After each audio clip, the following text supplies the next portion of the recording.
ആളുകൾ കറക്റ്റായിട്ട് പ്രതിരോധിക്കാൻ തുടങ്ങുകയാണ്.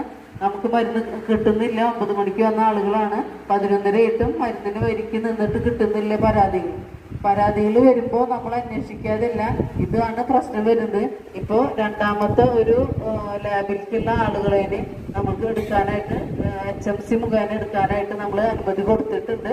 അപ്പോൾ ഫാർമസിസ്റ്റ് മുഖാന്തരം 2 ആളും അതുപോലെ തന്നെ ലാബിലും 2 ആളായിട്ട് വരും. അതുപോലെ തന്നെ മരുന്നുകളിലെ വരി നിൽക്കുന്ന കാര്യങ്ങൾ ഇപ്പോൾ പ്രായമുള്ളവരും ഇല്ലാത്തവരൊക്കെ ഒരുമിച്ച് നിൽക്കുമ്പോൾ അവരെന്നെ പറഞ്ഞിട്ടാണ് നമ്മൾ 70 വയസ്സിന് മുകളിലുള്ളവർക്ക് ഒരു വരി കൃത്യമായി കൊടുത്തത്.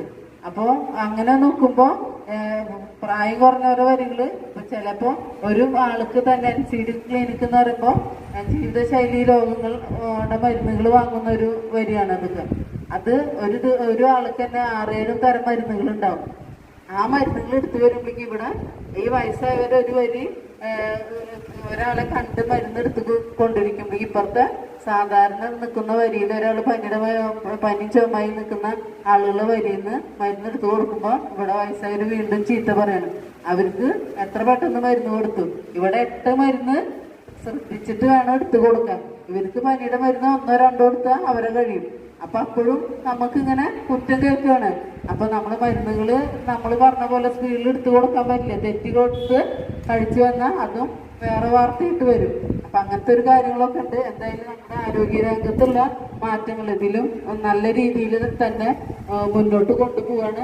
ഇപ്പോൾ കൂടുതൽ പ്രശ്നം എന്ന് പറഞ്ഞത് OP ടിക്കറ്റ് ഒരാൾ ശ്രദ്ധിക്കുന്നില്ല എന്നതാണ്. അപ്പൊ മറ്റെല്ലാ ഭാഗങ്ങളിലും OPയുടെ കാശുകൾ വെച്ചിട്ടാണ് നമ്മൾ OP ടിക്കറ്റ് കൊടുക്കുക. ഇപ്പോൾ OP ടിക്കറ്റ് എഴുതി മരുന്ന് കുറിച്ച് മരുന്ന് വാങ്ങി കഴിഞ്ഞാൽ അത് അങ്ങനെ ചുറ്റി അവിടെ ഇട്ട് പോകും. അപ്പൊ ഞാൻ പറയണതല്ല, ഇവിടെ ആശാവർക്കർ അടക്കം ഇരിക്കുന്നതാണ്. അപ്പോൾ ഇതിനൊരു വില ഇല്ലാത്തതുകൊണ്ടാണ് നമ്മൾ പോകുന്ന എല്ലാവരും ചെയ്തു വരുന്നത്. അപ്പൊ അതങ്ങനെ ആവരുത്. നമ്മളിപ്പോൾ OP ടിക്കറ്റിനൊന്നും കാശ് വെച്ചിട്ടില്ല.